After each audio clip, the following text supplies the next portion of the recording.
Qual é o anúncio que nós vamos provar hoje, tanto geometricamente quanto algebricamente? É o anúncio 25, né? Que é o seguinte, ó. Caso de um número par, um ímpar seja subtraído, o restante será ímpar, né? Então, mais uma vez, aí vamos abrir mão do livro físico, vamos escrever o nosso papel aqui e provar de um jeito e de outro, certo? Então, vamos lá. Então, né, o que ele quer dizer com essa frase? Né? Ó, caso de um número par ou ímpar seja subtraído, o restante será ímpar, né? Se você parar para pensar, se a gente fizer o caminho contrário, a gente pode lembrar de uma prova que já apareceu aqui no canal, né? Que quando você soma ímpar com ímpar, o resultado é par, né? Então você pega o ímpar com ímpar, dá par. Aí par, tira o ímpar, dá ímpar, dá bem, né? Então tá, faz sentido aqui, né? E, né, só para explicar melhor a frase, o que significa isso aqui? Olha, se eu pegar um número par e retirar o ímpar, sobra ímpar. Então, vamos ver aí com as nossas unidades, né? Vamos ver isso aqui com as nossas unidades, né? Então tem aqui as nossas unidades, vou pegar, né, um número par, né? Então vou pegar o número 8, por exemplo. Vou pegar aqui o número 8 de novo, né, igual ao número 8. Vou aqui pegar o número 8. Pronto. Tá aqui o número 8. O número 8 é o número par, né? Porque se ele for dividido por 2, eu tenho metade exatamente para cada lado, né? Ou seja, a mesma quantidade aqui e a mesma quantidade aqui. Um número ímpar a gente sabe que sobra uma, né? Ou falta uma, não sei o que. Bom, então, ó, se desse número, né? Vou voltar aqui o palitinho do meio. Se desse número que é par eu tirar um ímpar, tem que sobrar um ímpar. Então eu vou tirar o número 3. 3 é ímpar. Sobrou 5, que é ímpar também. Interessante. Né? Nesse número sobra uma unidade, né? E nesse número também. Né? Em relação ao 4 aqui no caso do 5, em relação ao 2 aqui no caso do 3.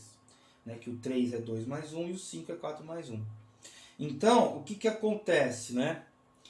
Quando eu tiro um número ímpar de um número par, eu quebro uma das duplas que o número par contém, né? Porque, ó, voltamos ao número 8, né? Ó.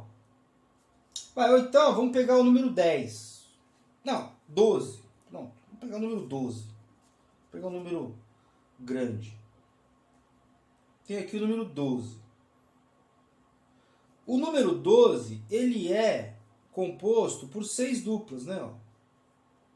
Vou segregar aqui bonitinho, ó. Pronto. Eu tenho 6 duplas de 2. Né? Bom, 6 duplas, né?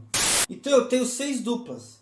Quando eu tiro um número ímpar, que por exemplo o número 5, eu tiro esse 2, eu tiro esse 2, dá 4 e quebro ele. Quebro uma dupla. Aí eu tenho aqui 5. E aí o todo restante é um número ímpar. Por quê? Porque ele é um monte de duplas com essa unidade sobrando. Então não tem como não ser diferente. É, ó, dupla, dupla, dupla e o que sobra. Porque, ó, quando eu tiro, repito, quando eu tiro um número ímpar de um número par, eu quebro essa dupla aqui. Eu quebro uma dupla e dou uma unidade para cada um. Ou, se você preferir, né, eu tiro unidade de uma dupla daqui. Né, para formar o número 5, lembra? Ó, lembra que de subtrair é retirar do lado, né? Ó, como importante os conceitos que a gente vai aprendendo ao longo do canal. Quando eu tenho um número par aqui e eu tiro um número ímpar, eu estou tirando, ó, de novo, né? Ó, peguei o número 12, né? 3, 6, 12. Peguei o número 12 e tirei o número 5. Então eu preciso tirar 5. Eu quebro essa dupla aqui.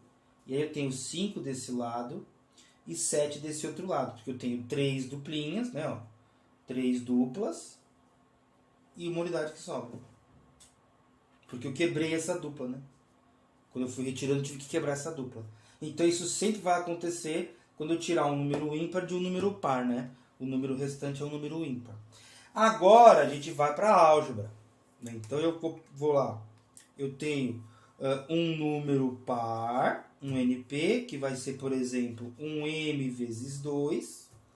Certo? Então, ó, M vezes 2. Pode ser 1, 2, 3, 5, 1 milhão e qualquer número que eu colocar aqui, ao ser multiplicado por 2, gera número par. Então esse número aqui é par. Essa é a estrutura de um número par, né? Se você preferir. Ele é sempre um múltiplo de 2. Número par é sempre um múltiplo de 2. Sempre.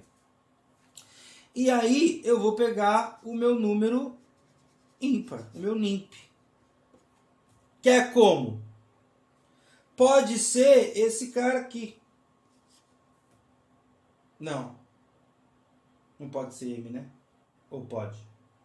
Pode. Não, não pode não. Não pode não, porque eu vou tirar esse cara daqui. Então não pode ser um M, né? Tem que ser... Ah, não. Só se eu fizer assim.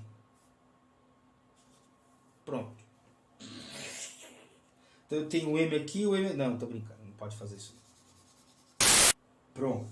Retornei aqui ao que era antes do acidente ali, né?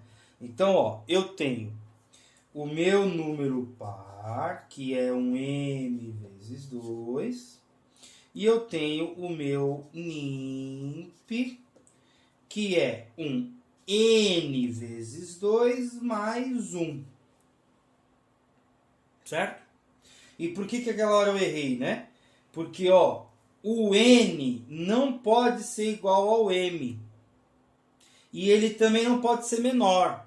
Porque eu não posso tirar, por exemplo, o 9 do 4.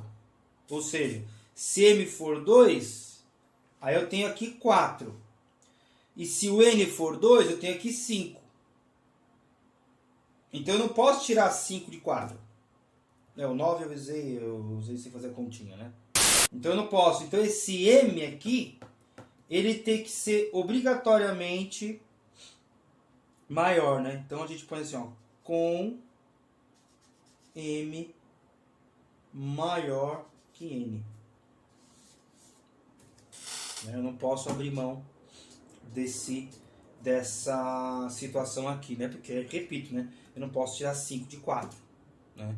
Então eu tenho que ter, o M tem que ser maior do que o N, pelo menos uma vez, né? Se aqui for 1, por exemplo, dá 3, e se aqui for 2, dá 4. Aí eu posso tirar 3 de 4, certo? Então o meu M tem que ser maior do que o N. E o meu restante, né? O meu número restante, o meu res, ele vai ser o quê? Caso de um número par, o ímpar ser subtraído. Então eu tenho o quê? M vezes 2 menos N vezes 2 mais 1. Bom, então, ó, o meu res vai ser M vezes 2 menos. Esse menos contamina tudo aqui dentro, né? Então fica menos N vezes 2 menos 1. Quase que eu falo mais aqui. Então, ó, res vai ser igual ao quê? Eu tenho o que repete, né? O 2 repete, então eu boto por aqui, ó, 2 aqui. Então, ó, M menos N menos 1. Pronto. Esse número aqui, ele vai ser ímpar. E vai ser sempre ímpar. Por que ele vai ser sempre ímpar? Porque não importa o número que der aqui, o vezes 2 vai transformá-lo em número par. Um número par menos um número 1, que é um número ímpar, mas enfim, nem é essa a questão, é a questão do 1 mesmo. Então, ó, um número par menos um número 1 é um número ímpar, sempre. Né? Porque eu quebrei uma das duplinhas, como a gente viu, né? No caso, na folha passada, né? Porque eu tive que trocar. Entendeu? Então, esse número aqui é sempre ímpar.